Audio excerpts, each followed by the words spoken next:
사무엘하 11장 공부할 차례입니다. 다윗이 어딜 가든지 하나님께서 이기게 하셨던 그 역사를 우리가 보게 되었고, 자, 10장까지가 그래서 다윗의 일기 인생입니다. 이기 인생입니다. 그래서 다윗의 이기는 고난을 극복하고 하나님께서 날마다 승리하게 하셨던 그 은혜를 주셨던 그 인생이 다윗 이기 인생이고, 우리 모두 다 다윗의 이기 인생을 살고 싶어 해요. 그래서 하나님을 의지하고 사랑하는 사람들이 많습니다. 그러나 다윗의 가장 중요한 내용, 그리고 다윗의 인생의 대부분을 차지하는 인생은 다윗의 1기와 다윗 3기예요. 2기의 인생을 그렇게 기지 않습니다. 다윗이 언제 하나님 주신 은혜를 잃어버리게 되는지, 다윗조차 이런 죄를 지을 수 있고 다윗조차 하나님께 이렇게 얻어맞을 수 있구나.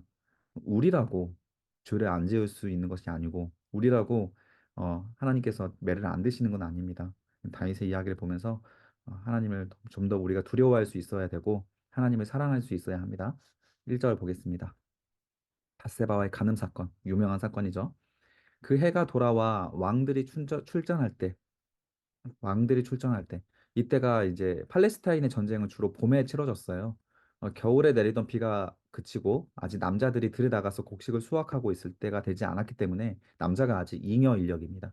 이때가 전쟁의 적기가 되는 거죠. 또한 겨울 내내 내리던 비가 멈췄기 때문에 땅이 굳어져서 군량미와 전쟁에 동원된 짐승들의 먹이를 운반하는데 용이했기 때문에 주로 봄에 전쟁이 치러졌어요. 그래서 왕들의 출전할 때가 되었다. 이것은 봄이 되었다라는 것입니다. 다윗이 요압과 그에게 있는 그의 부하들과 온 이스라엘 군대를 보냈습니다. 다윗도 세상 왕들을 출전하는 것처럼 또 하나님의 약속의 땅을 차지하기 위하여서 군대를 계속 보내서 싸움을 하고 있었는데, 암몬 자손과 전쟁 중에 있었습니다. 그래서 암몬 자손을 멸하고 라빠, 암몬의 수도입니다. 수도를 에워싸서 이제 다윗은 예루살렘에 그대로 있었다고 합니다. 자, 지금까지 다윗이 전쟁을 나가기 전에는 작년까지만 해도 다윗이 함께 나갔습니다. 함께 싸웠어요.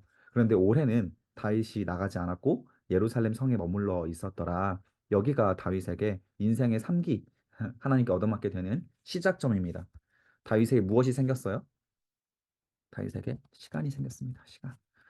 참 이때가 가장 어려울 때예요. 이때가 하나님께 은혜를 다 받고 여유로워질 때, 그때 뭐 하냐? 음, 다윗은 어릴 때 양들을 치면서 지금보다 이 예루살렘에서 있었던 이 시간, 남들은 다 전쟁 나가고 남자는 거의 자기밖에 남아있지 않았던, 그리고 이 예루살렘의 성의 시간 동안에 다윗은 어릴 때보다 이때보다 더 무료한 시간을 잘 보내는 사람이었어요. 이 무료한 시간을 하나님과 보내면서 굉장히 행복해하고 즐거워했습니다. 그런데 이 다윗이 왕이 되고 나서는 이 여유로운 시간에 하나님을 찬양하는 게 보이지 않아요. 여기가 인간이 가장 큰 죄를 짓게 되는 순간이라는 것이죠. 인간이 큰 성취 뒤에 찾아오는 고독함을 하나님과의 관계로 충만해지지 않는다면 반드시 종욕에 빨려들게 됩니다. 여기 밑줄 그어주시고 강조 표시해 주세요. 제가 수련회 끝나고 나서 수련회를 은혜롭게 마치고 모든 걸 불사르고 나서 반드시 이 순간이 찾아옵니다. 저한테도. 저는 이 순간이 가장 저한테 무서운 순간이에요. 완전 정욕적이고 탐욕적이 됩니다. 제 마음속. 왜냐하면 완전 무료해지거든요. 이때 제가 뭐 해야 되냐면 신앙의 대화를 할 수 있는 사람들을 만납니다. 친구를 만나고 성경을 읽고 찬양을 불러요. 오히려 피곤할 때. 그래야만 이거를 이겨낼 수가 있어요. 우리가 방심하는 순간에 무너지게 된다. 올해가 우리가 2023년도 잘 마치고 내년에 2024년도를 또 호기롭게 잘 준비하고 있습니다. 모든 시간 동안에 이걸 가장 경계해야 되는 자세가 되는 거예요. 저녁 때 다윗이 이 무료한 시간에 뭐 하냐면 그의 침상에서 일어나서, 그러니까 저녁 때 침상에서 일어났다면 저녁 전까지 뭐 하고 있었대요? 침상에 누워 있었대요. 할 일 없이. 그러니까 이게 문제인 거죠. 침상에 그대로 누워서 왕궁 옥상에서 거닐다가 그곳에서 보니, 뭐 눈이 문제죠. 한 여인이 목욕을 하는데 심히 아름다워 보였다라는 거예요. 자, 이 표현을 보니까 창세기의 그 3장에 하와가 선악과를 보고 있는 것과 똑같습니다. 하와가 방심하여 하나님의 경고를 잊고 선악과를 바라볼 때 더 탐스러워 보였던 것처럼 하나님을 잊어버린 시선은 죄를 아름답게 보이게 만듭니다. 하나님 앞에 은혜 받고 나서 괜찮은데 갑자기 무료해지는 순간에 그 은혜가 없어지는 순간에 세상에서 죄를 다루고 있는 내용들이 재밌고 자극적이고 나를 행복하고 만족하게 만드는 거예요. 그래서 수련회 때 백날 막 우리 은혜 받고 해봤자 잔인한 넷플릭스 영상 하나 보거나 음란한 거 한번 보고 나면 끝나는 거예요. 그게 더 예쁘고 더 자극적이고 더 재밌게 보이는 겁니다. 3절에 보면 다윗이 사람을 보내서 그 여인을 알아보게 하였더니 그가 아뢰되 자 보세요. 알레암의 딸이요 햇사람 우리아의 아내 바세바가 아닙니까? 자, 다윗이 그 여인을 알아보게 했대요. 이게 문제죠. 또 탐색하기 시작하죠. 여러분의 죄를 짓는 순간에 보십시오. 죄를 탐색합니다. 뭐 할지 찾아요. 하나님과 상관없는 내 정욕과 내 만족을 위한 것들을 찾아다닙니다. 눈을 밝히고 굉장히 열심히 찾습니다. 순간적인 실수가 아니에요. 의도적이고 적극적으로 죄를 알아보고 있는 우리들의 모습도 동일한 거예요. 여기의 모습과 함께. 그가 이르되 엘리암의 딸이요 햇사람 우리아의 아내 바세바다. 자, 햇사람 우리아. 우리아라는 이름은 그 여호와는 나의 빛이다라는 뜻이에요. 여호와는 나의 빛이다. 우리아는 이방인이라는 뜻이거든요. 햇사람 기억나십니까? 햇사람의 히타이트 족속이라고 창세기에 보면 에서가 가까이 했던 그 호기로 그 약간 전쟁을 통해서 먹고 살았던 가인의 후손들입니다. 그래서 이 햇사람이 그 우리아였대요. 근데 그럼에도 불구하고 하나님이 나의 빛이라는 이름을 가진 만큼 하나님을 믿고 완전히 돌아서서 하나님께 충성하는 또 다윗에게 충성하는 사람이었습니다.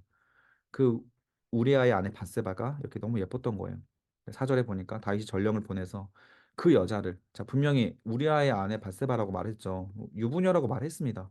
그런데 그 여자를 자기에게 데려오게 해라. 그리고 그 여자가 이렇게 반복적으로 나오면 의미가 있는 거죠. 그 여자를 자기에게 데려오게 하고 그 여자가 그 부정함을 깨끗하게 하였으므로 생리가 끝났다는 겁니다. 그리고 더불어 동침함에 그 여자가 세 번 반복되죠. 어, 여자에 대한 정욕을 드러내는 겁니다. 유부녀가 아니라 그 여자다. 여자로 보인다는 거예요. 정욕의 눈이 멀어버린 다윗은 이성으로 보지 않아야 할 상대를 이성으로 인식하고 맙니다. 사람은 방심하는 순간 알면서도 어리석은 선택을 하는 거예요. 자, 그리고 여기에서 보니까 더불어 동침이라는 표현도 좀 우리가 유심히 봐야 되죠. 성경은 이 사건에서 강간으로 표현하지 않습니다. 동침으로 표현을 하고 그 옥상에서 목욕하는 일이나 왜 여기에서는 이스라엘 백성들의 전통이 옥상에서 목욕을 하긴 합니다. 그런데 지금 전쟁 중에 다른 남자 다 나가 있고 왕이 예루살렘 성전에 남아 있다. 이거 바스바도 알고 있는 부분이에요. 그런데 굳이 이 왕이 그 산책을 거닐고 있는 그 시간에 옥상에서 목욕을 하고 있다라는 거. 바세바가 어떠한 저항이나 한마디 거절도 하지 않았다는 것을 볼 때 바세바 역시 왕을 유혹할 의도로 목욕하고 있었을 것으로 추측할 수 있는 것도 충분히 신빙성 있는 그 표현입니다. 5절에 보니까 그 여인이 임신함에 사람을 보내어 다윗에게 말하여 이르되 내가 임신하였다. 자, 그 여인이 임신하니까 바세바가 사람을 보내서 왕에게 말합니다. 임신했다고 책임지라고. 이제 이런 것도 봐서도 바세바의 어떤 태도를 봐서도 슬퍼하거나 통곡하거나 뭐 그런 게 아니고 왕에게 어떤 자기의 임신 사실을 알리면서 어떤 야망을 드러내는 거죠. 6절에 보니까 다윗이 요압에게 기별하여 햇사람 우리아를 내게 보내라. 요압 누군지 아시죠? 그 다윗의 군대 장관입니다. 다윗을 힘들게 할 사람이고. 그런데 그 요압에게 기별해서 우리아를 보내라 하니 요압이 우리아를 다윗에 보냅니다. 우리아가 다윗에게 이름에 다윗이 요압의 안부와 군사의 안부와 싸움이 어떠했는지를 묻고 전혀 궁금한 내용이 아니죠. 그냥 다윗은 지금 이 사건을 어떻게 덮을까를 연구하고 있었던 겁니다. 또 우리아가 이르되 너의 집으로 내려가서 발을 씻으라. 이거죠. 이것 때문에 지금 우리아를 부른 겁니다. 집으로 내려가서 발을 씻으라는 말은 이제 편안하게 집에서 아내랑 또 편안하게 지내라 하면서 아내와 또 성관계를 할 것을 유도를 하는 거죠. 그래서 자기의 아들이 아니라 우리아의 자녀라는 것을 이렇게 숨기기 위해서 이때는 뭐 유전자 검사가 없으니까 우리아가 왕궁에서 나가면 왕이 음식물이 있다라 가니라. 그래서 음식물까지 보내면서 이 우리아에게 이렇게 동침할 것을 유도합니다. 그런데 우리아는 집으로 내려가지 않고 왕궁 문에서 그의 주의 모든 부하들과 더불어 함께 했습니다. 아내와 자지 않고 남자들과 이게 다른 부하들과 같이 이제 어, 숙소에서 잠을 잤다는 것이죠. 어떤 사람이 다윗에게 아뢰되 우리아가 그의 집으로 내려가지 아니하였다이다. 다윗이 우리아에게 이르되 네가 길 갔다가 돌아온 것이니 아니냐? 어찌하여 내 집으로 내려가지 아니하였느냐 하니 우리아가 다윗에게 아뢰되 자 밑줄 그어주세요. 언약궤와 이스라엘과 유다가 야영 중에 있고 내 주 요압과 내 왕들의 부하들이 바깥에 들에 실치고 있거늘 어찌 내가 내 집으로 가서 먹고 마시고 내 처와 같이 잠을 자겠습니까? 내가 이를 행하지 아니하기로 왕의 살아계심과 왕의 혼의 살아계심을 두고 맹세합니다. 네, 다윗과 참 다르게 다윗은 게으르고 나태하고 그래서 막 눈에 좀 정욕이 가득해가지고 바세바를 범하고 이런 모습과 다르게 우리아의 충성스러운 모습을 보이죠. 그러니까 이게 지금 다윗과 너무 비교가 되는 거예요. 마치 사울과 다윗을 비교했던 것처럼 여기에서 우리아가 거의 다윗과 같지 않습니까? 요나단과 같잖아요. 근데 다윗은 지금 딱 사울과 같은 행동을 하고 있습니다. 다윗의 하나님을 향한 충성이 사울을 악하게 비춰지게 했던 것과 똑같이 우리아의 충성이 다윗의 죄를 추악하게 비춰내는 거예요. 그래서 우리아의 이름은 여호와는 나의 빛이다. 이런 이름이랑 같이 우리아의 충성이 빛을 비추니까 다윗이 어두운 때가 보이게 되는 거죠. 다윗이 우리아에게 이르되 오늘도 여기 있으라 내일은 내가 너를 보내리라. 우리아가 그날에 예루살렘에 머무니라. 이튿날 다윗이 그를 불러서 그로 앞에 먹고 마시고 취하게 하니 저녁 때에 그가 나가서 그의 부하들과 함께 침상에 눕고 그의 집으로 내려가지 아니하였더라. 두 번째 날에도 돌아가지 않은 거예요. 그러니까 마지막 방법이죠. 아침이 되매 다윗이 편지를 써서 누구의 손에? 우리아의 손에 들려 요압에게 보냅니다. 그 편지의 내용이 뭐였냐면 너희가 우리아를 맹렬한 싸움에 앞세워서 최전방에 세워서 너희는 뒤로 물러가고 그가 맞아 죽게 해라. 우리아에게 내몰고 너희들은 뒤로 빠져서 우리아 혼자 싸우다가 죽게 만들어라. 라고 하는 편지의 내용을 누구에게 보내요? 우리아에게 들고 가게 만듭니다. 우리아는 충성스러운 사람이라서 자기가 가다가 글을 읽어보지 않을 거라는 것을 다윗이 믿었어요. 그만큼 믿고 있는 우리아를 이렇게 죽이라고 하는 명령을 다윗이 보낸 겁니다. 죄는 회개하지 않으면 계속 확장됩니다. 거짓말에 벗대어서 계속 확장되어 가는 거예요. 기록된 성경으로 객관적 위치에서 보고 있을 때에는 우리가 알 수 있어요. 다윗이 어떻게 이렇게 이해할 수 없는 악한 모습을 보일 수 있지? 이거는 우리가 객관적으로 제3자 입장에서 보니까 보이는 겁니다. 그런데 우리도 죄의 눈이 가려지면 우리도 얼마든지 다윗처럼 이런 이와 같은 황당한 죄를 짓고도 죄책감을 느끼지 않을 수가 있어요. 얼마든지 합리적으로 합리화시키고 얼마든지 이 죄를 망각할 수 있다라는 겁니다. 이 편지 때문에 다윗은 요압에게 더욱 업신여김을 당하고 약점을 잡히게 되는 계기가 됩니다. 요압의 이 편지를 읽고 나서 얼마나 황당하겠습니까? 하나님을 사랑한다고 말하는 사람이 이스라엘의 왕이라고 당당하게 말하는 사람이 자기 충신을 그 아내를 빼앗기 위해서 죽인다고 몰래 간통하다가 임신시켜서 아내 남편을 죽인다고 이것을 요압에게 고스란히 노출시키는 거잖아요. 그러니까 요압이 다윗을 무시할 수밖에 없는 겁니다. 사탄한테 우리가 죄를 노출시키면 사탄은 우리를 업신이 여겨요. 우리가 하나님 예수의 이름으로 기도해봤자 우리를 가짱게 여깁니다. 전혀 우리의 기도를 두려워하지 않아요. 그래서 그 약점을 붙잡고 또 다른 죄를 짓게 만들고 또 예배를 싫어하게 만들고 사랑하지 못하게 만들고 계속 사탄에 휩싸여서 마음을 완악하게 만들어 가는 것이 사탄의 방식입니다. 10절에 보면 요압이 그 성을 살펴 용사들이 있는 것을 아는 곳에 우리아를 두니 그 성 사람들이 나와서 요압과 더불어 싸울 때 다윗의 부하 중 몇 사람이 엎드려주고 햇사람 우리아도 죽게 됩니다. 다윗은 하나님 앞에 이렇게 끔찍한 죄를 짓게 되었어요. 남자의 한순간의 성적인 욕망이 인생을 망치는 거예요. 하나님의 충성스러운 다윗까지도 언제든지 무너질 수 있다는 것을 보여줬기 때문에 우리도 그 죄의 무서움을 날마다 묵상하고 명심해야 된다는 겁니다. 여기까지 우리가 죄의 속성을 확인할 수 있는 부분 첫 번째, 죄를 통해서 느끼는 희열은 영원하지 않다. 다윗은 이 죄를 통해서 평생 기쁘지 않습니다. 죄를 합리화하거나 숨기는 노력은 더 많은 죄를 짓게 만든다. 죄는 순간적으로 우리를 무신론자로 만들어 버린다. 하나님을 알고 있지 않은 사람처럼 어쩌면 불신자보다 더욱더 추악한 그런 죄를 짓는 사람으로 무신론자도 우리를 만들어 버린다. 이 죄의 속성입니다. 이 세 가지 기억하셔서 죄를 두려워하시고 피하실 수 있는 우리 여러분 되시길 축복합니다.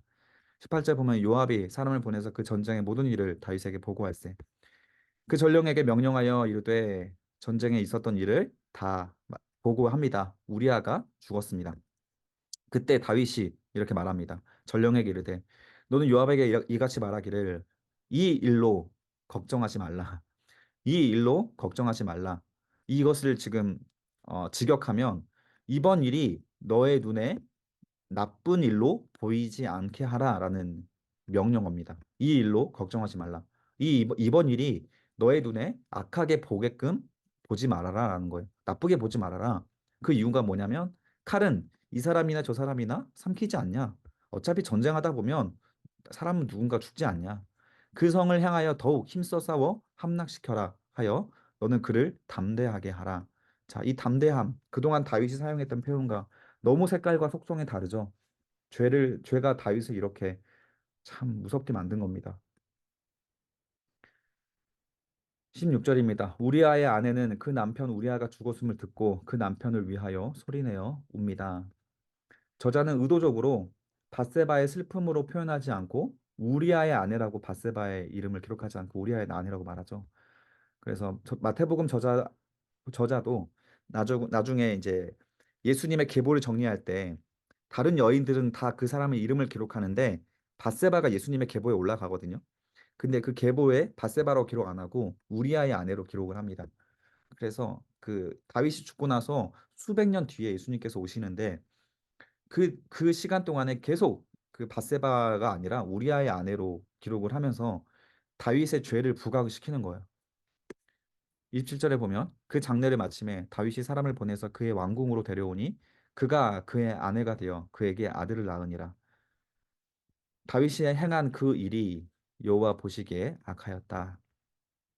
25절에 다윗은 그 이 일이라고 주장을 했죠. 자, 이 일로 걱정하지 말아라 라고 했던 그 이 일의 원어를 그대로 사용합니다. 하나님께서. 다윗이 행한 그 일, 이 일. 다윗은 이 일을 가볍게 여겼지만 걱정하지 말라고 했지만 하나님은 그 일을 악하게 여기셨습니다. 이게 굉장히 중요한 거예요. 여러분들이 죄를 짓고 나서 이런 거는 이런 거니까 괜찮지라고 말하는 것을 하나님은 그것을 이것은 이런 거니까 악해라고 말하는 겁니다. 그러면 다윗처럼 하나님께서 다윗에게 했던 것처럼 때리게 되는 거예요.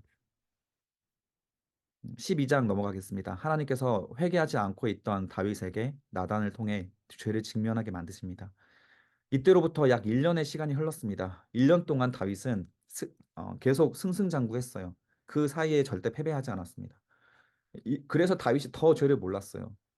죄를 짓고 나서 곧바로 하나님께서 심판하시면 바로 회개할 수 있는데 아담과 하와도 선악과를 먹고 나서 곧바로 죽지 않았잖아요. 죽는다고 했는데 그것처럼 곧바로 하나님의 심판이 있지 않으니까 죄가 점점 더 쌓여가는 겁니다. 다윗은 계속 그 이후에 전쟁에 승리하면서 자기가 무슨 죄를 지었는지 알지 못했고 결국 하나님 앞에 심판을 얻어맞기까지 회개의 기회를 놓치고 맙니다. 1절에 보니까 여호와께서 나단을 다윗에게 보내시니 1년이 지난 뒤의 방문입니다. 그가 다윗에게 가서 이르되 한 성읍에 두 사람이 있는데 한 사람은 부자고 한 사람은 가난하다.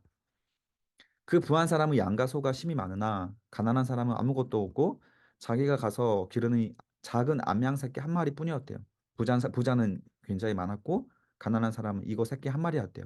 근데 암양 새끼는 그와 그의 자식과 함께 자라며 그가 먹는 것은 먹고 그의 잔으로 마시고 그의 품을 누움으로 그에게는 딸처럼 되었다. 이 작은 암양 새끼 한 마리가 이 가난한 사람에게는 전부였다라는 뜻이죠.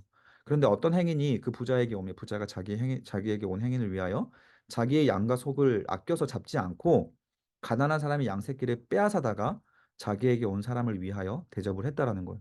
그랬더니 다윗이 그 사람으로 말미암아 분노하여 나단에게 이르되 여호와의 살아계심을 두고 맹세하노니 이 일을 행한 그 사람을 마땅히 죽을 자라. 강조 표시해 주세요. 마땅히 죽을 자라. 사실 이것은 살인죄 아니 사형에 해당하지 않은 죄입니다. 이 죄를 하면 돼요. 이렇게 보상하면 됩니다. 그 양 새끼를 네 배나 갚아 주어야 한다. 이건 율법이고요.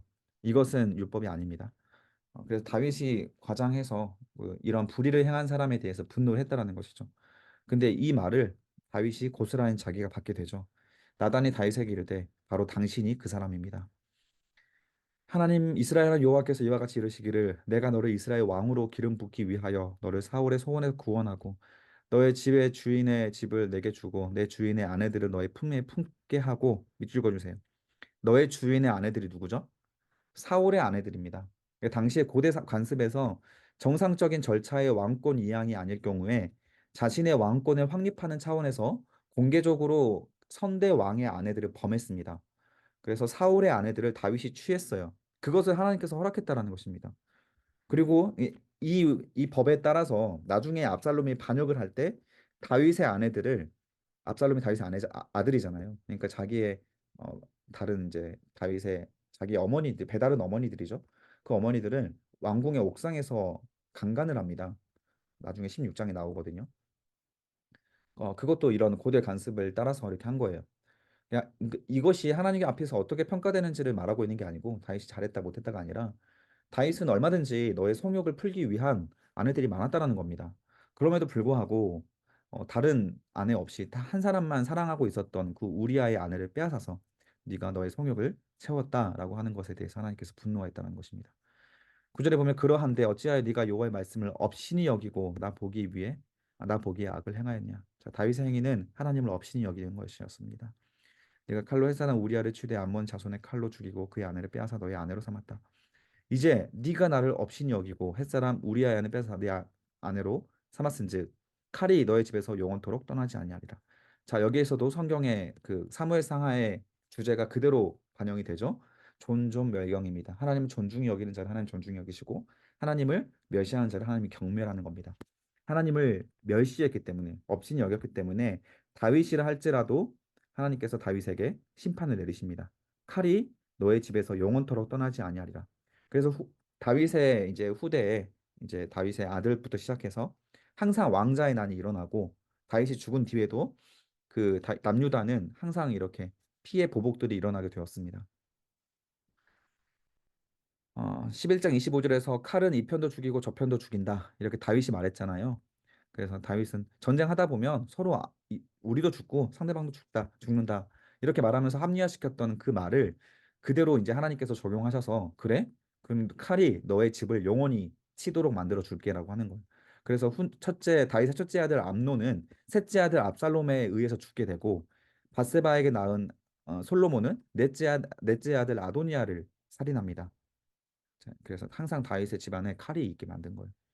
11절에 보면 여호와께서 또 이와 같이 말씀하시기를 보라 내가 너와 내 집에 재앙을 일으키고 내가 내 눈앞에서 내 아내를 빼앗아 내 이웃들에게 주리니 그 사람들이 내 아들과 너의 아내들과 더불어 백주에 동침하리라.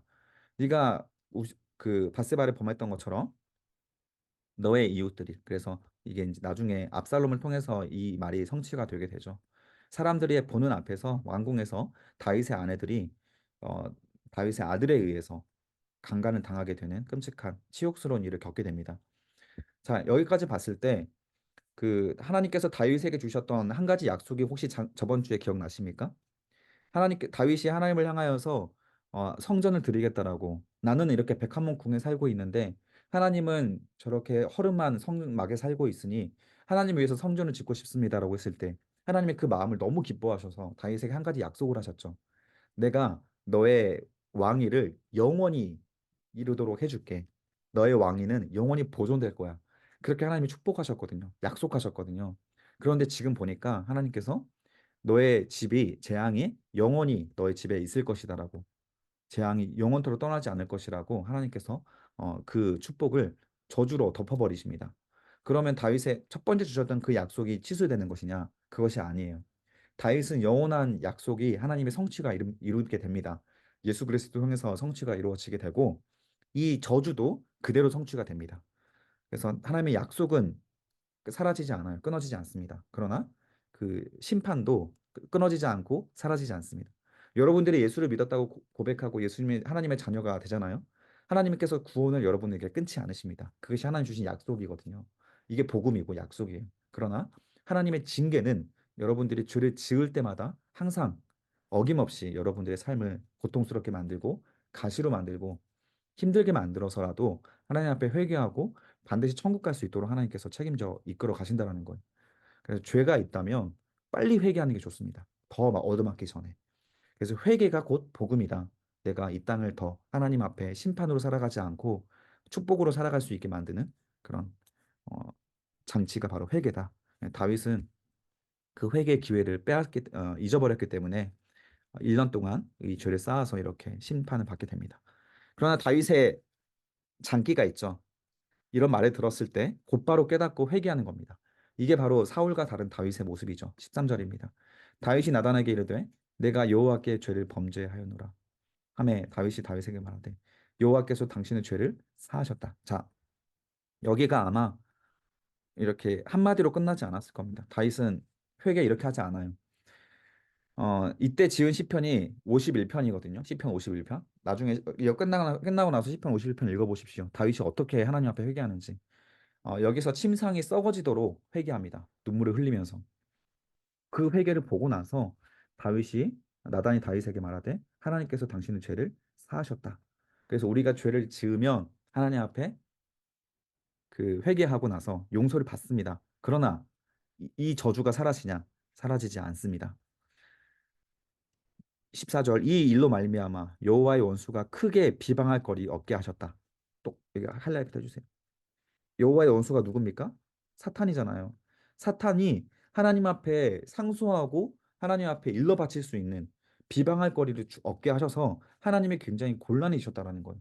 그래서 그에 대한 대가로 당신이 낳은 아이가 반드시 죽을 것이다. 다윗의 죄가 용서받아 생명은 보존되었지만 그 죄에 대한 징벌은 반드시 따라온다. 이걸로 오늘 한국 교회가 너무 몰라요, 이 말을. 그러니까 이 죄가 너무 가벼워지잖아요. 아, 이 부분 때문에 제가 사실 성경 공부하는 이유가 여기에 있습니다. 우리가 회개하지 않으면 하나님께 얻어맞습니다. 이게 더 중요한 내용이고 회개를 통해 우리가 구원받는다는 것을 늘 기억해서 회개하기를 힘써야 합니다. 15절에 보면 나단은 자기 집으로 돌아가니라 우리아의 아내가 다윗에게 낳은 아이를 여호와께서 치심에 심히 앓은지라. 분명히 용서하셨음에도 불구하고 이렇게 하나님의 저주는 이루어집니다. 다윗이 그 아이를 위하여 하나님께 간구하되 다윗이 금식하고 강조 표시해 주시고 안에 들어가서 밤새도록 땅에 엎드렸다. 하나님께서 용서해 주셨잖아요. 그럼 다윗이 어떻게 합니까? 그럼 용서해 주셨으니까 끝 그게 아니죠. 용서해 주셨어도 하나님의 지금 저주가 선포됐기 때문에 다윗이 그 저주가 선포되는 동안에 계속 하나님 앞에 용서를 구하는 거예요. 이게 진짜 회개하는 자의 반응입니다. 한국 교회 좀 잘못 가르치는 게 뭐냐면 죄를 내가 회개했으면 그 죄책감으로부터 벗어날 수 있대요. 이 죄책감으로부터 자유할 수 있대요. 그거 아닙니다. 성경은 그렇게 가르치지 않아요. 죄책감을 떨어버리면 안 됩니다. 늘 죽을 때까지 죄책감을 가지고 가는 거예요. 그러나 다윗의 지금 태도를 보시면서 볼 내용 중에 하나의 좀 충격적인 내용이 뭐냐면 이래 만에 아이가 죽어요. 그러니까 7일 동안 그 아이를 위해서 다윗이 금식을 합니다. 그러니까 신하들이 걱정을 한 거예요. 다윗이 아이가 이래 동안 이렇게 끙끙 앓으면서 죽어가고 있을 때도 이렇게 금식하면서 고통스러워했는데 그 아이가 죽었다는 소식을 어떻게 전하겠느냐. 그러면 이 죽었다는 소식을 들으면 왕이 상심하여 왕이 죽을 것 같다. 이렇게 걱정을 했는데 갑자기 다윗이 아들이 죽었다는 소식을 어, 듣자마자 몸을 씻고 기름을 바르고 의복을 갈아입고 여호와의 전에 들어가서 경배하고 왕궁으로 돌아와 명령하여 음식을 먹고 금식을 마치고 잘 먹기 시작을 하는 거예요. 그러면서 그 신하들이 물어봅니다.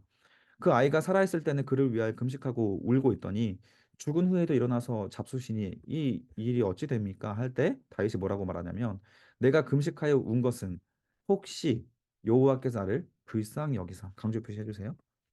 여호와께서 나를 불쌍히 여기사 아이를 살려 주실지 아닐지 누가 알까 생각함이거니와. 자, 여러분 죄를 고백할 때 하나님 앞에 용서 구하면 하나님께서 그 죄를 무조건 용서해 주십니까? 그거는 선택은 하나님께 달려 있다라는 거예요. 다윗이 하나님을 보고 있는 태도를 보십시오.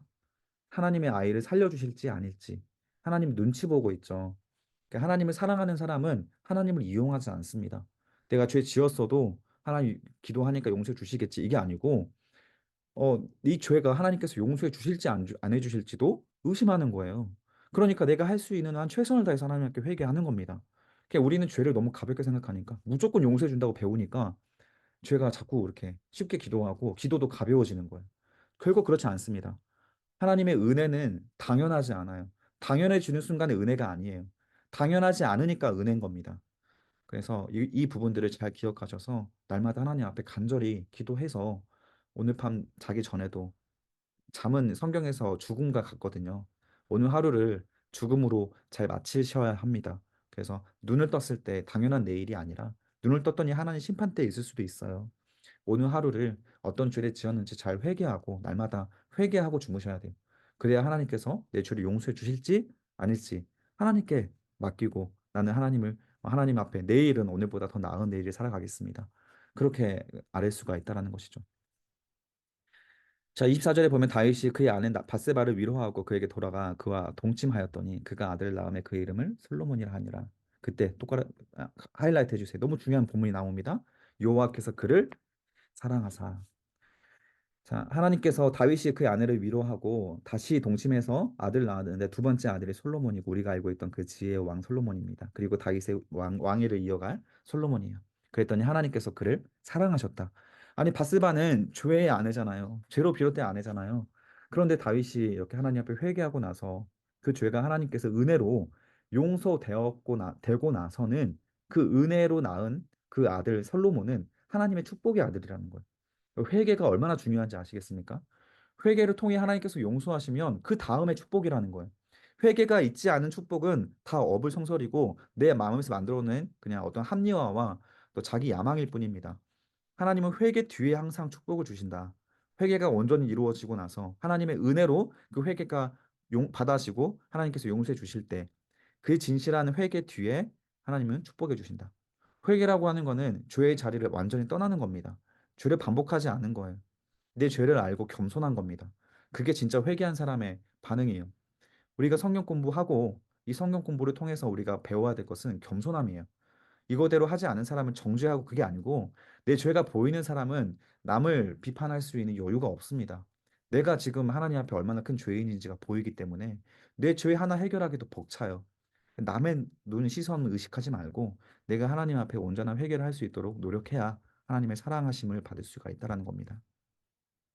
25절에 보면 선지자 나단을 그에게 보내서 솔로몬의 이름을 하나님께서 지어주십니다. 새로 여디디야. 이는 여호와께서 사랑하심. 하나님께서 사랑하는 사람이란 뜻의 이름이 여디디야란 너무 좋은 이름이죠. 여러분 자녀의 이름을 여디디야라고 지으십시오. 너무 예쁜 이름입니다. 여디디야. 하나님은 인간이 진실하게 회개하고 죄에서 돌아서면 그 사람을 어떻게 대하시는지 보여주는 사건. 이 사건이다. 자, 26절 요압이 암몬 자손의 라빠를 쳐서 그의 왕성을 점령하매 요압이 전령을 다윗에게 보내어 이르되 내가 라빠 곧 물들의 성읍을 쳐서 점령하였으니 이제 왕은 그 백성의 남은 군사를 모아 그 성에 진치고 이 성읍을 쳐서 그래서 지금 막타를 치라는 거죠. 이미 딸피가 됐으니까 막타를 쳐라. 그겁니다. 근데 사실 요압이 이렇게 하면서 지금 다윗을 정죄하는 마음이 요압의 마음에 가득하거든요. 요압은 이미 다윗을 업신이 여기고 있습니다. 근데 이것은 사실 요압의 겸손함이 아니에요. 그렇게 해석하면 좀 이상해집니다. 자, 보세요. 내가 이 성을 점령하면 이 성읍이 내 이름으로 일컬음을 받을까 두려워하나이다. 굉장히 겸손한 것처럼 보이죠. 그리고 그 공로를 그 다윗에게 돌리는 것처럼 보이지만 사실 이건 요압의 겸손은 결코 아닙니다. 철저한 정치적인 행동이에요. 요압은 어떻게 행동해야 백성들에게 칭송받으며 좋은 신앙을 가진 사람으로 존경받을 수 있는지 잘 알고 있는 사람이에요. 제가 한국교회에 와서 한국교회에서 사역하면서 오늘날 청년들과 또 오랫동안 교회 신앙생활 하신 분들을 보면서 느끼는 게 뭐냐면 어떻게 행동해야 이 사람이 신앙이 좋은 사람이다. 이렇게 칭찬받을 수 있는지 너무 잘 알고 있어요. 그, 어떤 봉사와 헌금을 통해서 그 어떤 직위를 통해서 이렇게 자기는 존경받을 수 있고 어떤 신앙에 좋은 사람이라고 인정받을 수 있다라는 것을 너무 잘 알고 있습니다. 그러나 그것이 아니라 이것은 요압과 같은 행동이에요. 철저히 계산된 행동입니다. 요압은 다윗처럼 단 한 번도 회개한 사람이 아니에요. 그것을 기억하시면서 봐야 됩니다. 29절에 보면 다윗이 모든 군사를 모아 라빠로 가서 그곳을 쳐서 점령하고 그 왕이 머리에 박힌 왕관을 가져오니 그 중량이 금 한 달란트라. 다윗이 자기의 머리에 쓰니라. 자, 다윗이 이 금 한 달란트라 되는 무거운 왕관, 한 달란트라고 하면 무게가 몇십 킬로거든요. 그거를 머리에다가 이렇게 썼대요. 그것이 뭐가 좋겠어요? 다윗은 이 머리에 써서 있는 이 시간이 결코 기쁜 시간이 아닙니다. 하나님 앞에 지금 심판받고 얻어맞은 상태잖아요. 그리고 이 요압한테 지금 업심령이 받았고 이것으로 지금 다윗이 기뻐하지도 않습니다. 이 말로 인해서. 31절 보십시오. 그 안에 있던 백성들이 끌어내어 톱질과 썰어질과 털 도끼질과 벽돌 고이를 그들에게 하게 아니라 암몬 자손의 모든 성읍을 이같이 하고 다윗이 모든 백성 예루살렘으로 돌아오니라. 자, 이렇게 해서 다윗이 승리는 했지만 이것은 하나님께서 어떠한 피드백도 하지 않는 정말 가짜 승리입니다. 13장에 다윗이 앞으로 어떤 하나님의 징계를 받게 되는지 그 저주의 내용들이 너무 잘 드러납니다. 자, 1절에 보십시오. 그 후에 이 일이 있느니라. 자, 아까 말했던 다윗이 이 일이라고 말했던 자기가 스스로 합리화했던 그 일. 그러나 그 일을 하나님께서는 악하게 보셨던 그 일. 그 똑같은 단어를 하나님께서 다시 한번 13장에 사용합니다. 그 후에 이 일이 있으니라 하면서 밥세바 범죄로 인한 결과라는 것을 여기서 의도적으로 표현을 한 거예요. 다윗의 아들 압살롬에게 아름다운 누이가 있었으니 이름은 다말이라. 다윗의 다른 아들, 배다른 아들 암논이 그를 사랑하나 첫 번째 아들 암논입니다. 다윗의 첫 번째 아들 암논이 그를 같은 여동생을 배다른 여동생을 사랑했대요.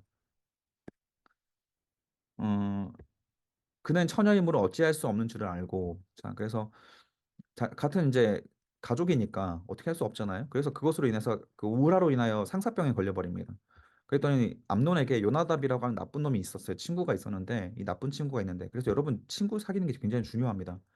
요나답이라고 하는 친구가 있었으니 그는 다윗의 형 시므아의 아들이요 심히 강교한 자.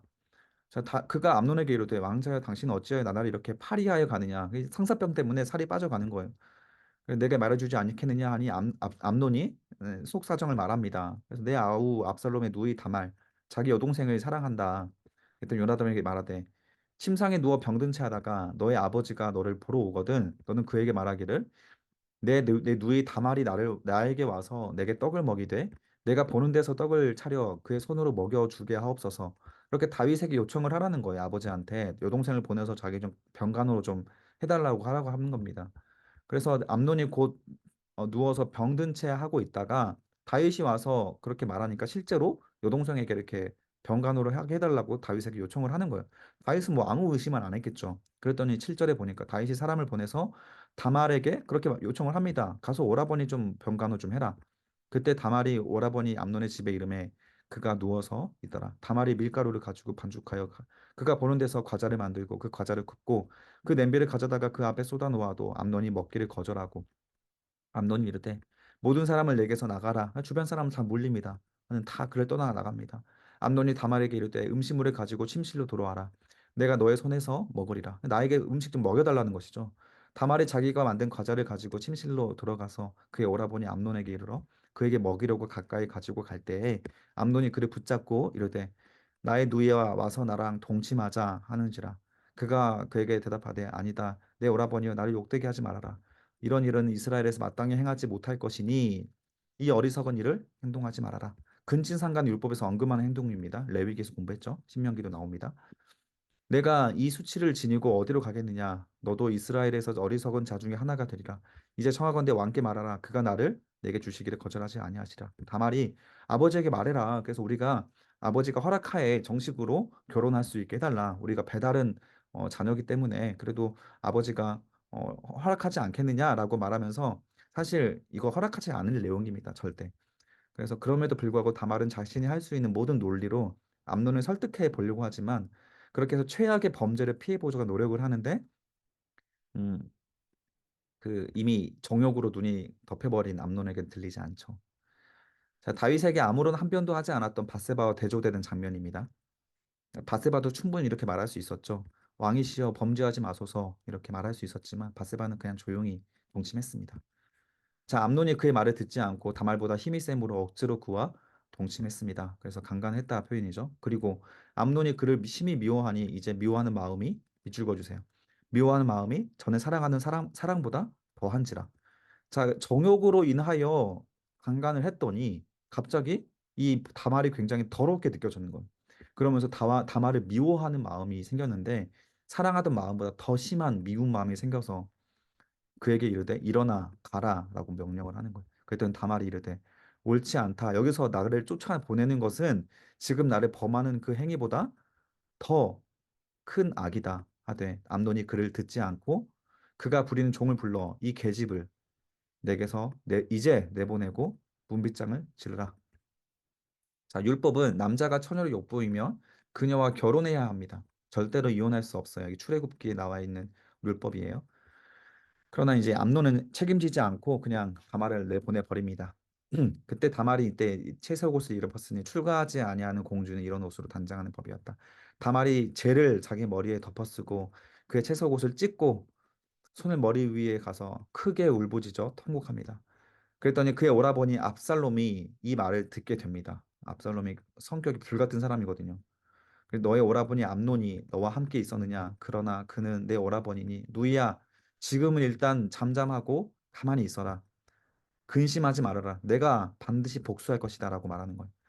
다윗이 이 모든 일을 듣고 심히 노했습니다. 그러나 이후에 어떠한 조치도 못해요. 자, 여기서 다윗이 21절에 이후에 보세요. 22절. 압살롬의 암논이 그의 다말을 욕되게 하였으므로 그를 미워하여 암논에 대하여 잘잘못을 압살롬이 말하지 아니하였다. 다윗이 노했다 표현하고 나서 암논에 대해서 어떠한 소신이 없습니다. 뒤에 아무런 반응이 없어요. 다윗이. 다윗은 하나님의 율법을 어기는 것에 대해서 불같이 화를 냈던 사람이었어요. 아까 그 양을 네 마리를 그 양을 빼앗았던 그 이야기를 나발로 통해서 들었을 때 그 율법을 어겼던 사람을 사형시키려고 했잖아요. 다윗은 하나님의 법에 굉장히 예민한 사람인데 여기에서 그 아들을 어떠한 그 조치도 취하지 못합니다. 그 이유가 무엇이냐? 이것 때문에요. 다윗이 이 일을 책망할 입장이 되지 못한다는 것을 누구보다 잘 알고 있기 때문에 그런 거예요. 바세바 때문입니다. 바세바 사건. 이스라엘 백성들이 다 알고 있어요. 아들들도 다 알고 있습니다. 암논이 만약 이렇게 그 추악한 죄를 지을 수 있었던 이유도 아빠도 그렇게 하는데 아버지가 자기를 어떻게 할 수 없다라는 것을 너무 잘 알고 있었던 거예요. 모든 일이 자신으로 말미암아 비롯되었다는 사실이 다윗에게 인식되고 있었을 겁니다. 그럼에도 불구하고 다윗은 이 일에 대해서 하나님께서 용서하셨잖아요. 그러니까 분명하게 징계를 내렸어야 했습니다. 하나 아버지로서 아들을 징계했어야 했고 암논은 분명하게 여호와 율법을 어겼기에 율법대로 처벌, 여기는 사형입니다. 사형했어야 했습니다. 율법에 의한 징계는 사형입니다. 그러나 아무런 징계를 취하지 않았던 다윗에 대하여 압살롬은 여기서부터 아버지에 대한 큰 분노가 생겼을 거예요. 아버지 다윗에 대한 무기력함. 그 분노에 의해서 나중에 압살롬이 반역을 하게 되는 마음이 여기서 시작되는 겁니다. 그 23절 보십시오. 만이 2년 후에 2년 동안 압살롬이 얼마나 철두철미한지 2년 동안이나 암논을 그 살해하기 위한 계획을 세워요. 에브라임이 곁 바알 하솔에서 압살롬이 양을 깎는 일에 있었음에 압살롬이 왕의 모든 아들을 청하여서 모든 아들이 모여 있을 때 왕자의 난을 일으킵니다. 압살롬에게 왕에게 나아가 이르되 이제 종에게 양털 깎는 일이 있사오니 청하건대 왕은 신하들을 데리시고 당신의 종과 함께 가십시오. 그 왕과 그 군사들을 보내죠. 그 아들을 죽이기 위해서. 왕이 압살롬에게 이르되 아니다 내 아들아 이제 우리가 다 갈 곳 없다 너에게 누를 끼칠까 하노라 하니라 압살롬이 그에게 간청하였으나 그가 가지 아니하고 그에게 복을 비는지라 그 압살롬은 아버지가 있는 앞에서 첫째 아들 암논을 죽이려고 하는 계획까지 이제 세우게 되는 거예요. 그 압살롬의 분노는 이미 다윗에게까지 다 있었습니다. 그러니까 아버지가 아버지를 지금 초청을 해서 왕들이 있는 자리에서 이제 압살롬을 죽이려고까지 하는 거예요. 압살롬이 이르되 그렇게 하지 아니하시고 청하건대 내 형 암논이 우리와 함께 가게 하옵소서. 왕이 이르되 그가 너와 함께 갈 것이 무엇이냐. 압살롬이 간청함에 왕이 암논과 모든 아들을 그와 함께 그에게 보냈습니다. 자, 압살롬이 이미 그의 종들에게 명하여 이르되 너희는 이제 암논이 그의 마음으로 술 취할 때까지 기다렸다가 내가 너희에게 암논을 치라 하거든 그를 죽이라. 두려워하지 말라. 내가 내게 명령한 것이 아니나 너희는 담대하라. 용기를 내라. 자, 이 말 누가 했죠? 여호수아가 했던 말이죠. 하나님께서 여호수아에게 했던 말이죠. 이 말 그대로 원어가 굉장히 유사합니다. 하나님께서 여호수아에게 하신 말씀, 두려워하지 말라. 내가 너에게 명령한 것이 아니냐. 담대하라. 내가 너와 함께 하실 것이다. 자, 그 말을 압살롬이 자기 형을 죽이는 그 일에 그대로 사용합니다. 그래서 자기가 여호수아에게 주신 하나님의 음성을 압살롬이 사용했다는 것 자체가 이미 그 에녹 기억나십니까? 그 가인의 후손이었던 에녹이 아니 저기 그 에녹이 아니라 누구지? 에녹 맞죠? 아, 생각나면 누구지? 아무튼 나중에 말씀드리겠습니다. 아무튼 그렇게 하나님의 자리, 심판자의 자리에 되어서 친히 복수하려고 하는 거예요. 복수는 하나님의 심판을 내가 직접 행하려는 월권이고 선악과 범죄의 본질입니다. 자, 이렇게 이런 표현들 하나님의 말씀하신 그대로 인용해서 살인을 하려고 했다. 29절에 보면 압살롬의 명령대로 암논에게 행함에 왕의 모든 아들들이 일어나 각기 노새를 타고 도망하니라. 자, 그래서 결국 암논이 죽게 되었습니다. 그들이 길에 있을 때 압살롬이 왕의 모든 아들을 죽이고 하나도 남기지 아니하였다는 소문이 다윗에게 이르렀습니다. 자, 암논만 죽였죠. 그런데 소문은 압살롬이 다 죽였다 이렇게 소문이 퍼진 거예요. 다윗에게 과장되어서. 그때 다윗이 이 일을 듣고 나서 자기의 옷을 찢고 땅에 드러눕고 자, 옷을 찢는 행위는 분노를 표현한 것도 있지만 극심한 슬픔 그리고 또 회개하는 방법 중에 하나입니다. 자기 때문이라는 거 자기 때문이야. 다윗의 형 시므아의 아들 요나답이 이르되 자, 그 요나답 그 아까 암논의 그 친구죠. 암논의 친구. 그래서 이 요나답의 계책이었잖아요. 그때 그 요나답이 이렇게 말합니다. 다윗에게 말합니다. 내 주여 젊은 왕자들이 다 죽임을 당한 줄로 생각하지 마옵소서. 오직 암논만 죽었으리라. 아, 라멕 맞습니다. 감사합니다. 자, 오직 암논만 죽였으니라. 자, 그가 압살롬의 누이 다말을 욕되게 한 날부터 압살롬이 결심한 것입니다. 자, 밑줄 그어주세요. 요나답이 처음에 암논에게 계책을 알려준 거잖아요. 근데 그 요나답이 다윗에게 이 사실을 말합니다. 암논만 죽었다고. 근데 그것은 압살롬이 계획한 것이다라고 하면서 다 모든 탓을 압살롬에게 돌립니다. 자기 계획이었음에도 불구하고 굉장히 악한 놈이죠. 아, 이게 바로 사탄의 행위와 닮아 있는 행위입니다. 압살람이 아니라 압살롬이죠. 압살롬이 그러시면. 자, 그러하온즉 내 주 왕이여 왕자들이 다 죽은 줄 생각하여 상심하지 마옵소서. 오직 암논만 죽었습니다. 이 압살롬은 도망하니라. 파수하는 청년의 눈을 들어보니 보아라 뒷산 언덕길로 여러 사람이 오는도다. 요나답이 왕께 아르되 보소서 왕자들이 원합니다. 당신의 종들이 말한 대로 되었나이다. 그러니까 요나답의 이 사건은 이렇게 절망적이지 않다는 것을 강조하면서 이 암논만 죽었다. 그러니까 걱정하지 말아라. 죄를 합리화시키고 있는 겁니다. 심각성을 약화시키는 거죠. 여러분이 죄를 지었을 때 그 심각성을 약화시키면 그건 사탄이 하는 겁니다. 사탄이 잘하는 거예요. 창세기 3장 4절에 나와 있죠. 자, 말을 마치자마자 왕자들이 이르러 소리 높여 통곡하니 왕과 그의 모든 신하들도 심히 통곡하니라. 압살롬은 도망하여 구술 왕 암미후의 아들 달메에게로 갔고 다윗이 날마다 그의 아들로 말미암아 슬퍼하니라. 자, 그래서 압살롬을 위해서도 암논을 위해서도 다윗은 슬퍼할 뿐이지 압살롬에게 어떻게 하지 못합니다. 다윗은 자기 때문에 벌어진 일이라고 생각을 하기 때문에 그런 거예요. 압살롬이 도망하여 그술로 가서 거기서 간지 3년 동안 돌아오지 못합니다. 다윗의 마음이 압살롬을 향하여서 간절하니 암논은 이미 죽었으므로 왕이 위로를 받았습니다. 자, 다윗이 지난 3년 동안 충분히 슬퍼했고 이제 암논의 죽음을 받아들였다라는 표현입니다. 자, 14장에 넘어가서 이제 압살롬이 귀향하는 장면이 나오는데 이제 귀향하는 내용을 한번 그냥 쭉 읽어보십시오.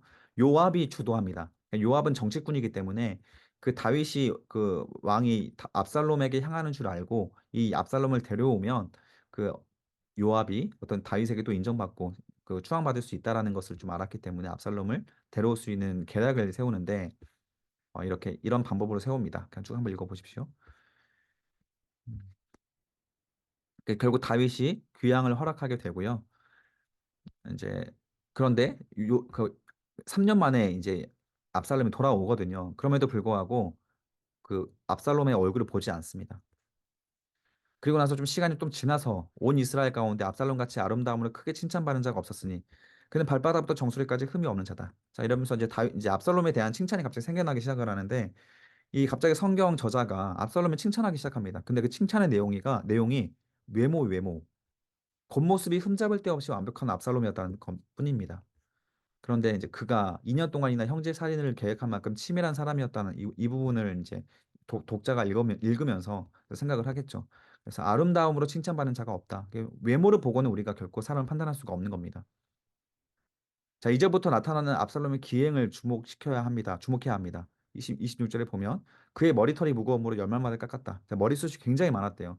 그래서 이제 머리털을 깎을 때마다 무게를 재보면 굉장히 머리가 이제 무거운 몇십 킬로그램이었다 이런 표현인데 압살롬의 아들 셋째 딸 하나를 낳았는데 딸의 이름은 다말이라. 그는 그의 얼굴이 아름다운 여자다. 자, 압살롬의 딸도 굉장히 예쁜 그 여자였대요. 그래서 압살롬이 아마 여동생 다말의 사건 때문에 그 한이 맺혀서 그 자기의 이제 딸의 이름도 다말로 지었던 것으로 보여요. 압살롬이 이태 동안 2년입니다. 2년 동안 예루살렘의 성에 있으되 아버지의 얼굴을 보지 못하였습니다. 압살롬이 요압을 왕께 보내려 하여 압살롬이 요압에게 사람을 보내서 자 나를 여기 데려왔으면서 왜 왕에게 나아가지 못하게 합니까? 빨리 나를 왕을 압박해서 왕이 나를 보게 아버지가 나를 보게 해주소서라고 이렇게 협박을 하면서 근데 요압이 이제 아무 반응이 없으니까 요압의 밭을 압살롬이 불을 질러 버립니다. 자, 이 장면을 누가 보고 있냐면 뒤에 가서 어떠한 그 다윗의 친구 그 어떤 그 군사 참모가 있거든요. 그 참모가 이 압살롬의 모습을 좀 유심히 보고 있어요. 왕이 자기를 보려고 하지 않을 때 이렇게 과격하게 그 군 사령관 요압의 밭을 태워버릴 만큼 결단력 있고 행동력이 강한 또 치밀한 그런 압살롬을 좋게 평가하고 있는 한 사람이 있습니다. 뒤에 나오거든요. 일단 넘어가고요.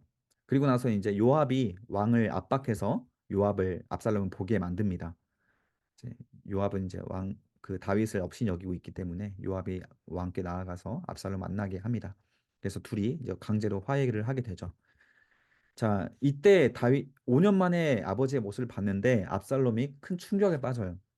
그동안 그 5년 전에 있었던 절대 권위의 모습은 어디 온데간데 없이 5년간 매일 눈물로 침상을 적시면서 하나님 앞에 회개하느라 50년을 늙어버린 것 같은 초라한 모습의 아버지의 모습을 보면서 이 압살롬이 이제 때가 되었다라는 생각을 하게 되는 것 같아요. 무기력해진 아버지의 모습을 보면서 쿠데타의 성공 가능성을 엿보게 되는 겁니다. 그래서 압살롬에게 아버지와의 화해는 아버지가 힘이 있을 때의 얘기였어요.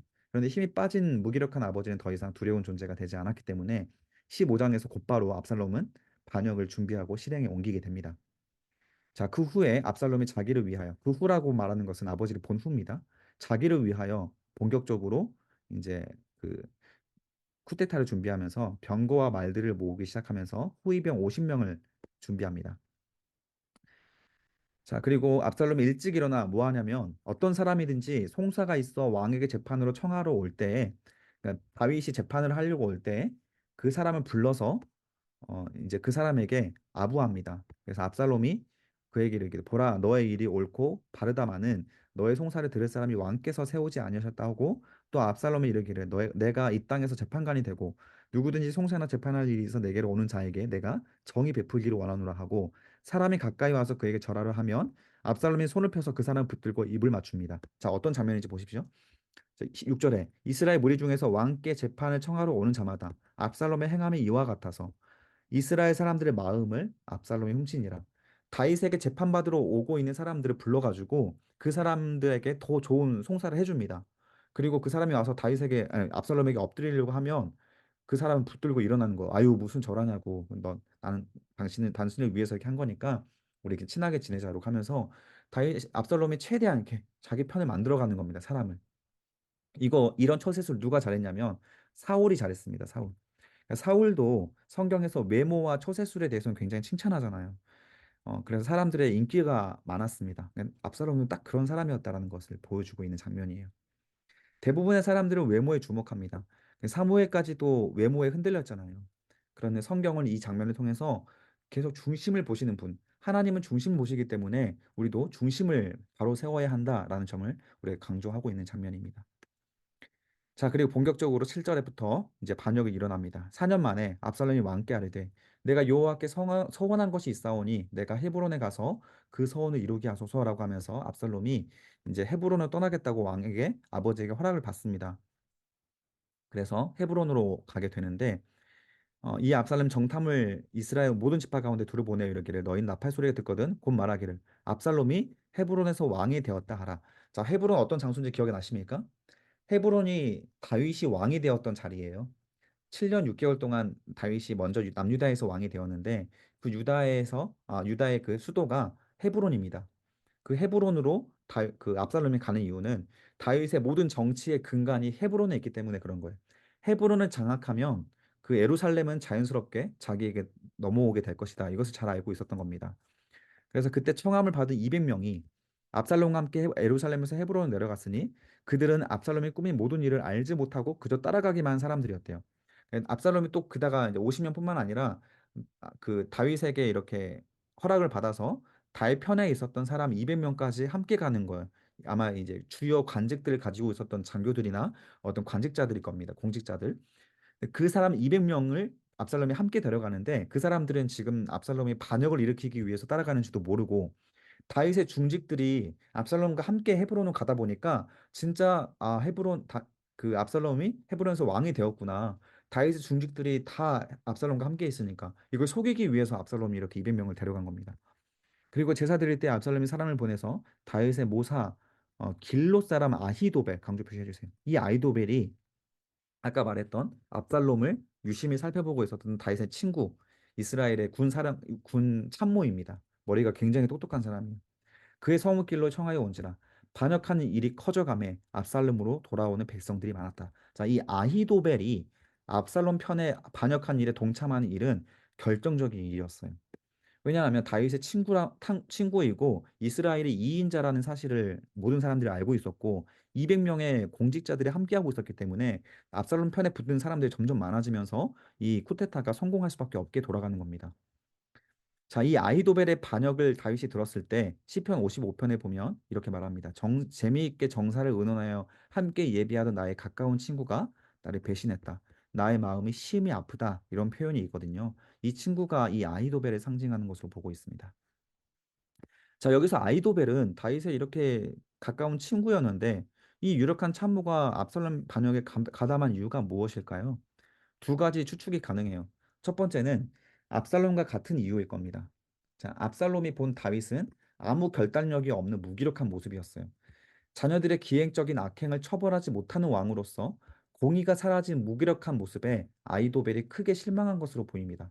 왜냐하면 다윗을 통해서 이제 이스라엘이 더 강건해지고 더 이제 발전하고 어떤 제국을 이룰 수 있을 것으로 어떤 야망을 가지고 있었을지도 모르겠는데 이 다윗이 이렇게 범죄하고 나서 무기력하게 할아버지가 되어가는 모습을 보면서 아이노벨이 실망했던 것 같아요. 반면에 압살롬은 자신의 목적을 이루기 위해서라면 치밀하게 형을 죽이기까지 하고 군사령관 요압의 밭에 불을 지르기까지 하는 결단력 있는 모습을 보였기 때문에 이스라엘을 더 이상 다윗에게 맡길 수 없고 이제는 압살롬이 왕이 되어서 이스라엘이 더 발전해야 된다라는 판단을 내렸을 것으로 보고 있는 것이 첫 번째 추측이고요. 두 번째 추측을 보면 그 사무엘하 이제 우리가 보게 될 23장에 보면 아이노벨이 그 엘리암의 아버지로 소개가 되거든요. 만약 이 엘리암이 바세바의 아버지의 이름도 엘리암인데 이게 동명이인이 아니라 이 아이도벨이 이제 엘리암이 이 바세바의 아버지라면 아이도벨은 바세바의 할아버지가 되거든요. 그러니까 아이도벨은 지금 손녀의 그 아이도벨의 손녀가 바세바잖아요. 근데 이 사건은 지금 아이도벨이 너무 가장 잘 알고 있고 이 바세바의 남편을 죽인 그 손녀에게 불행을 안겨다 준 사람이 다윗이라는 것을 가장 잘 알고 있는 사람이 아이도벨이고 그래서 아이도벨이 친구지만 이때부터 이 다윗에 대해서 원한을 가지고 있었을 수 있다. 이것도 또 하나의 추정입니다. 물론 지금 바세바의 영향력이 점점 강해져 가고 있고 또 바세바의 아들 솔로몬이 다음 왕위에 오르려고 하고 있기 때문에 이 추측은 신빙성이 좀 부족하긴 하지만 아이도벨이 정치적 영향력에는 관심이 없고 원칙주의자로서 다윗의 악행에만 주목하고 있다면 충분히 납득할 수 있는 배신일 수 있어요. 어쨌든 첫 번째 이유든 두 번째 이유든 둘 다 다윗이 율법을 따르지 않고 죄를 짓고 방관한 결과에 의한 일이라는 것은 같아요. 죄는 또 다른 죄를 낳게 되고 죄에 묶이게 되면 죄의 노예가 되어서 빛의 자녀로서 삶을 살지 못하게 된다. 이 장면을 보여주고 있는 겁니다. 자, 아이도벨의 참여로 압살롬은 반역에 성공하게 되고 다윗은 예루살렘을 포기하고 도망자 신세가 됩니다. 지금이 이 바세바를 간임한 이후에 10년이 지난 세월이거든요. 그러니까 지난 10년의 세월이 얼마나 고통스럽고 어려운 날들이었는지 하루도 마음 편한 날이 없었고 매일같이 눈물로 시간을 보내고 대부분 자기가 지은 죄값을 치르는데 인생을 허비하고 있는 지금 다윗의 장면을 보여주고 있는 겁니다. 죄가 이렇게 무서운 거예요. 13절 보십시오. 전령이 다윗에게 와서 말하기를 이스라엘의 인심이 다 압살롬에게 돌아갔습니다 하는지라 다윗이 예루살렘에 있는 모든 신하들에게 이르되 일어나 도망하자 그렇지 아니하면 우리 주 한 사람도 압살롬에게 피하지 못하리라 빨리 가자 두렵건대 그가 급히 따라와 우리를 해하고 칼날로 성읍을 칠까 하노라. 지금 다윗은 정확한 상황 분석을 하지 못하고 있어요. 단 한 명의 전령의 말을 듣고 급하게 도주한 거예요. 다윗이 얼마나 지금 심신미약의 상태에 빠져 있는지를 보여주고 있는 거죠. 왕의 신하들이 왕께 이르되 우리 주 왕께서 하고자 하시는 대로 우리가 행하겠습니다. 보소서 당신들의 종들입니다. 그래도 끝까지 다윗 곁에서 충성하고 있는 사람도 아직도 남아 있었습니다. 왕이 나갈 때 그의 가족을 다 따르게 하고 후궁 10명을 왕이 남겨두고 왕궁을 지키게 한다. 자, 여자 자기 안에 후궁 10명을 남겨놔서 이렇게 어, 도망가는 거예요. 그러니까 다윗이 지금 마음이 완전 무너져 있는 상태죠. 그래서 이 후궁 10명이 이제 압살롬에게 강간을 당하게 됩니다. 다윗이 나감에 모든 백성이 다 따라서 벤메르하게 멈춰 이루었다. 자, 벤메르학이라는 것은 지명이 아니고 원어로 먼 집을 뜻합니다. 자, 여기서 지금 우리가 읽고 있는 개역개정 성경에만 벤메르학으로 표기 되어 있고 모든 다른 번역본에는 전부 다 멀리 떨어져 있는 집으로 표현하고 있거든요. 그래서 아마 이제 벤메르학이라는 그 의미가 뭐냐면 압살롬 피해서 정신없이 도망쳐 나온 다윗이 전세를 가다듬기 위해서 어딘가에 머문 장소다 이렇게 표현을 하고 있는 거예요. 그러니까 정신없이 도망쳐 나온 어떤 땅 끝이다, 멀리 있던 어느 집이다 이런 표현입니다. 18절에 보면 그의 모든 신하들이 그의 곁으로 지나가고 그렛 사람과 모든 블렛 사람 밑줄 그어주세요. 그렛 사람 밑줄, 블렛 사람 밑줄. 그리고 왕을 따라 가드에서 온 가드 밑줄. 아이고. 가드 밑줄, 가드 중요하죠. 그리고 모든 가드 사람 600명이 왕 앞으로 행진하니라. 그때 가드 사람 이때 가드가 어딘지 아십니까? 그 블레셋의 수도잖아요. 네, 수도잖아요. 그 블레셋 사람이 온 겁니다. 지금 블레셋 사람 이때가 무슨 일인지 언급되지 않았지만 블레셋으로 돌아가지 않고 이스라엘에 머물러 있었어요. 근데 블레셋을 다윗이 쳤을 때 수도 가드를 점령을 했잖아요. 그때 아마 다윗의 그 부하가 됐던 사람이 이때인데 이 이때에게 다윗이 네가 어찌하여 우리도 함께 가겠느냐 너는 쫓겨난 나그네이니 돌아가서 왕과 함께 내 곳에 있으라. 블레셋으로 돌아가는 말입니다. 근데 이때가 도망가지 않고 다윗 곁에 머물러요. 자, 상황에 따라서는 이제 다시는 이스라엘로 돌아갈 수도 없고 블레셋으로 돌아갈 수 없는 난처한 처지가 될 위험이 있지만 이때는 계산하지 않고 다윗을 도우러 나옵니다. 다윗이 비록 무기력한 모습을 보였지만 그럼에도 불구하고 다윗은 하나님의 사람이고 하나님의 징계를 달게 받을 수 있는 중심이 있는 사람이기 때문에 이런 다윗에게 충성된 사람에게는 반드시 충성스러운 사람이 붙게 되어 있습니다. 다윗이 자기 죄를 알고 겸손하게 있기 때문에 그런 중심을 사랑하는 사람들은 다윗 곁에 머물러 있어요. 그리고 여기 이 그렛 사람과 블렛 사람, 이 그렛 사람 같은 경우에는 뒤에 가서 제가 말씀드리겠습니다. 너는 이제 왔고 정처 없이 가니 오늘 어찌 우리와 함께 떠돌아다니리요. 너로 돌아가고 내 동포들도 데려가라. 은혜와 진리가 너와 함께 있기를 원하노라. 이때가 왕께 대답하되 여호와의 살아계심과 내 주 왕의 살아계심을 맹세하노니 내가 진실로 내 주 왕께서 어느 곳에 계시든지 사나 죽으나 종도 그곳에 있나이다. 자, 하나님께서 좋아하시는 단골 멘트죠. 자, 이 멘트 누가 비슷하겠냐면 그 우리 룻기에서 봤죠, 룻기? 룻이 했던 발언이죠. 목숨과 충성과 보상을 바라지 않은 헌신은 사람들에게도 감동을 주지만 하나님께서 기뻐하시는 모습이에요. 다윗이 이때에게 이르되 너는 앞서 건너가라 하매 가드 사람 이때와 그의 수행자들과 함께 아이들이 다 건너가고 온 땅의 사람들이 큰 소리로 울며 모든 백성이 함께 건너매 왕도 기드론 시내를 건너간 모든 백성이 광야길로 향하니라. 그래서 다시 광야길 끝까지 충성을 다하는 백성들은 하나님 외에 의지할 수 없는 자리, 함께 광야로 걸어갑니다. 광야에서 모든 백성들이 다윗의 고통을 함께 져주는 걸. 그때 보십시오. 사독과 그와 함께한 모든 레위 사람도 하나님의 언약궤를 메어다가 하나님의 언약궤를 내려놓고 아비아달도 올라와서 모든 백성들이 그 성에 나오기를 기다리도다. 자, 그래서 제사장까지도 다윗 곁에 붙습니다. 모든 지금 공직자와 모든 분위기가 압살롬에게 향해 있습니다. 많은 군사가 다 압살롬에게 가고 아까 그 아이도벨에게도 그 참모도 책략가도 압살롬 편에 붙었습니다. 그럼에도 불구하고 많은 백성들 또 여전히 이때와 같은 충성스러운 사람들도 다윗 곁에 남아 있어요. 그러니까 회개하고 무기력하게 살아가는 그 모습을 하나님께서 결국 버리지 않습니다. 게다가 제사장들까지도 그 전통성을 가지고 있을 그 하나님의 언약궤까지도 가지고 다윗과 함께 와요. 그때 다윗이 그 모습을 보면서 이 사독 제사장에게 한마디를 합니다. 뭐라고 말하냐면 보라 하나님의 궤를 성읍으로 도로 가져가라. 만일 내가 여호와 앞에서 은혜를 입었으면 도로 나를 인도하사 내게 그 궤와 그 계신대를 보이시리라.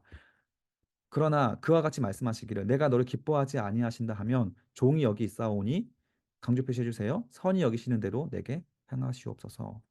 이게 굉장히 중요한 자세입니다. 하나님께서 나를 용서하시고 나를 기뻐하신다면 나를 예루살렘으로 돌아가실 것이다.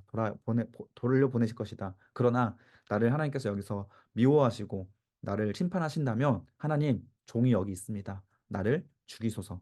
내가 심판받겠습니다. 자, 그 표현인 거예요. 하나님의 심판을 당연하게 여기는 겸손한 자세. 10년이 지났습니다. 굉장히 오랜 시간까지 다윗이 계속 그 하나님의 징계를 달게 받고 있는 모습을 보여주고 있는 거예요. 왕이 제사장 사독에게 이르되 네가 선견자가 아니냐 너는 너의 두 아들 아히아마스와 아비아달의 아들 요나단을 데리고 평안히 성읍 동하라. 내가 선견자가 아니냐? 자, 위기의 순간이라 할지라도 어떤 순간이라 할지라도 너의 직무를 버리지 말고 너의 소명에 충성할 것을 다윗이 요청합니다. 굉장히 멋있죠? 정치적 상황이 다윗에게는 위기지만 백성들에게는 여전히 이런 선견자가 필요하기 때문에 백성 곁에 예루살렘에 자리하고 있어라. 이런 표현입니다. 너희에게 내게 알리는 소식이 올 때까지 내가 광야 나루터에서 기다리라. 사독과 아비아달이 하나님의 궤를 예루살렘으로 도로 메어 놓고 거기서 머물러 있습니다. 자, 이전에 다윗이라면 이런 위기의 순간에 걔가 함께하는 것을 기뻐했겠지만 어, 여러가 아니요. 여러 사건을 겪은 다윗의 신앙은 한층 성장하여 하나님의 궤를 자신의 안위를 보장하는 부적처럼 사용하려고 하지 않습니다. 하나님도 언약궤를 불확실한 미래를 책임지는 부적으로 사용하는 것을 극도로 싫어하시죠. 우리 사무엘상 4장에 나와 있던 장면이죠. 다윗이 감난산 길로 올라갈 때 그의 머리가 그가 가리고 맨발로 올라 울며 가고 그가 뵀던 백성들도 다 울면서 따라가 올라갑니다. 어떤 사람이 다윗에게 알리되 압살롬과 함께한 모반자들 가운데 아이도벨도 있습니다라는 소식을 들으니 다윗이 이르되 하나님이시여 원하건대 아이도벨의 모략을 어리석게 하옵소서라고 하면서 아이도벨의 합류 소식이 다윗을 절망스럽게 만들죠. 다윗이 하나님을 경배하는 마루턱에 이를 때 아렉 사람 후세 옷을 찢고 머리에 덮어쓰고 다윗을 맞으러 나옵니다. 자, 아렉 사람 후세는 아히도벨과 함께 이스라엘의 대표적인 브레인입니다. 이스라엘에 두 명의 양대 책략가가 있었어요. 그 책략가 중에 한 명이 후세고 한 명이 아히도벨인데 이 후세가 다윗 편에 붙습니다. 그래서 이스라엘에게 유일하게 아히도벨의 적수가 될 수 있는 브레인이거든요. 근데 그 후세의 도움 덕분에 다윗이 마음을 놓게 됩니다. 이 후세의 도움은 아이도벨에 대한 다윗의 기도의 응답이죠. 아이도벨의 모략을 어리석게 하옵소서라고 하는 그 다윗의 간절한 기도의 응답이 후세의 합류입니다. 다윗이 그에게 이르되 네가 나와 만약 함께 간다면 내게 누를 끼치리라. 후세가 나이가 많았을 것으로 추측이 돼요. 고된 광야 행군을 아마 후세가 감당하지 못하게 될 겁니다. 그래서 그 다윗은 후세를 함께 가지 않고 압살롬에게 보냅니다. 그래서 압살롬 편에 붙어서 너도 마치 그 압살롬에게 투항하듯이 그 거짓 투항을 하라라고 이렇게 그 계략을 세우죠. 그래서 아이도벨이 어떤 모략을 제시하면 그 모략을 패하게 하는 임무를 후세에게 줍니다. 사독과 아비아달 두 제사장이 너와 함께 거기 있지 아니하. 내가 왕궁의 궁에서 무엇을 듣든지 사독과 아비아달 두 제사장에게 알리라. 그들의 두 아들 사독의 아히마스와 그 모든 것들 정보를 내게 들려줄 것이다라고 하고 다윗의 친구 후세가 성읍으로 돌아가고 압살롬도 예루살렘으로 돌아갑니다. 그렇게 해서 후세까지도 압살롬 편에 붙은 것처럼 대외적으로 보였겠죠. 이로써 압살롬은 이스라엘의 양대 그 책략가를 다 얻게 되었던 어떤 자부심을 갖게 되고 이 쿠데타는 무조건 성공이다 이런 생각을 하고 있을 겁니다.